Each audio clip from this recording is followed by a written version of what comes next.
This is the Daily Bread Bible Study for day 145.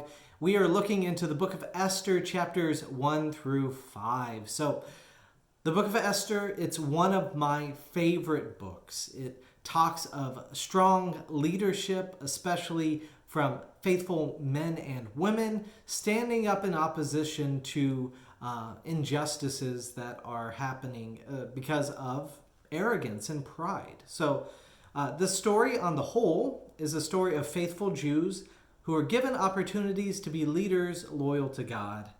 And from this loyalty, they save Jews from oppression. So how does that happen? Well, it starts with a banquet. In Esther chapter 1, the story begins with the earthly power, namely the king of Persia, King Ahasuerus. He displays his power by throwing a lavish celebration in the city of Susa. The opulence is absurd, leading to arrogance. King Ahasuerus believes he controls many things, but he does not control the spirit or love of his own wife. We see Queen Vashti is summoned to be objectified before all these drunk men, and she refuses. She says, "No, why would I want to do that?" Consulting his officials, they are worried about the rebellion of other women from hearing about this event. So they decide to dispose Queen Vashti and look for another woman who is, quote, better than she, as it says in Esther 1:19. Chapter 1 ends with a decree from the king saying, "Declare that every man shall be master in his own house." A lot of dysfunction happening here. Now, from the standpoint of a man in his empire, it would seem passive-aggressive to order your spouse to follow the, quote, king's rules. Love is not an order from a king. It is a way of living with gratitude for the other person that God has put in your life. Ideally, spouses will model support for each other and not objectify each other as King Ahasuerus did, while also avoiding saying no to their partner, though I think Queen Vashti rightly said no here. In Esther chapter 2, God uses this superficial king in order to bring his people's deliverance. King Ahasuerus seeks to replace Queen Vashti with a young virgin. He is looking for a girl that pleases him, indicating his self-serving search for another wife. We are then introduced to a story of love, but not the characters that you would think. These characters that have love are Mordecai and Esther. Now, Mordecai was mentioned in the book of Ezra and also the book of Nehemiah as being a faithful Jew who builds up his people. As such, he sees his younger cousin and has love for her. Why? Well, he sees his younger cousin become orphaned.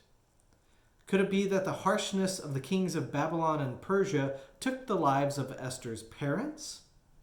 Who knows? Well, for whatever reason, Esther, his cousin, is orphaned, and Mordecai has love for her. His love is compassion.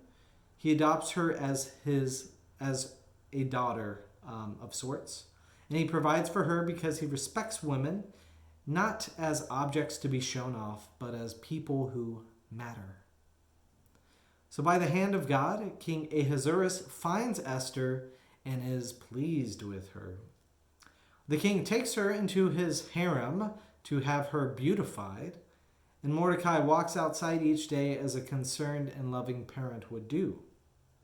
A year passes, and Esther is presented to the king.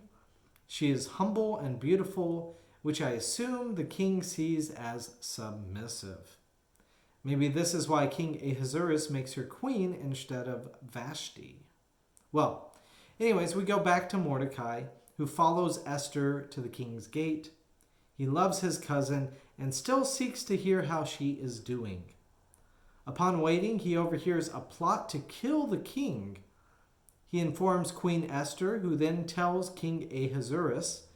The conspirators are discovered and eliminated. and the good deed is recorded in the annals of the king.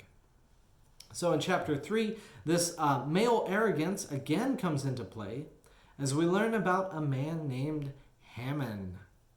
Now this chief official cares about his appearance and sees people bow before him as he enters into the king's palace. Everyone bows except for the Jew named Mordecai. Haman becomes angry and conspires to kill. Feeling that punishment for Mordecai is too little, he instead seeks to kill all of the Jews. Upon informing the king about these rebellious Jews and offering to give the king money, Haman gets Ahasuerus to write a law, as it says in Esther 3:13. Letters were sent by couriers to all the king's provinces, giving orders to destroy, to kill, and to annihilate the Jews, young and old, women and children, in one day, the 13th day of the 12th month, which is the month of Adar, and to plunder their goods. The king and Haman might be pleased with themselves, yet the people of the city are distressed. If the Jews are targeted, who would be next? Well, in chapter 4, Mordecai is informed of the decree and he just laments. He fasts and wears sackcloth and sits in ashes. Queen Esther wants to know why Mordecai is upset, and she learns of the decree to kill the Jews. Esther is hesitant to confront the king, yet Mordecai reminds her that even she would not be spared. In Esther 4, verse 13, saying, "Do not think that in the king's palace you will escape any more than other Jews. For if you keep silence at such a time as this, relief and deliverance will rise for the Jews from another quarter, but you and your father's family will perish. Who knows?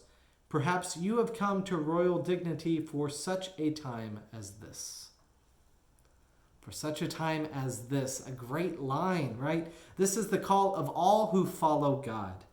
God has equipped us with our lives, our giftedness, our personalities, and we have the opportunity to shape the future. We can be the agents of God's deliverance or sit back and watch God deliver through another means. There are no guarantees that humans will listen to us, but being faithful to God means confronting kings for the sake of ourselves and others. So praying for the prayers and solidarity of her fellow Jews, Esther makes a plan to confront the king. In Esther 5, in her royal best, Queen Esther goes into the court of King Ahasuerus. The king gives her permission to speak, and Queen Esther proposes an honoring of two self-focused men, King Ahasuerus and Haman. Wanting to feel honored, the two men jump to the table for dinner with Esther. They feel like it is a great honor to be asked to do this. When they are filled with wine, she invites them to another banquet tomorrow. Haman is in good spirits from drinking those good spirits, and he sobers into sadness upon seeing Mordecai still not bow, and he becomes quickly depressed. He coerces his friends and wife to listen to his sad perspective, and the people gather to take agency to make a plan, instead of the one who is technically master in his own house. They propose building gallows to hang Mordecai, which Haman happily enacts. The next time, we will see how Esther and Mordecai bring salvation to the Jews with the help of God, but that will be in our chapters for tomorrow.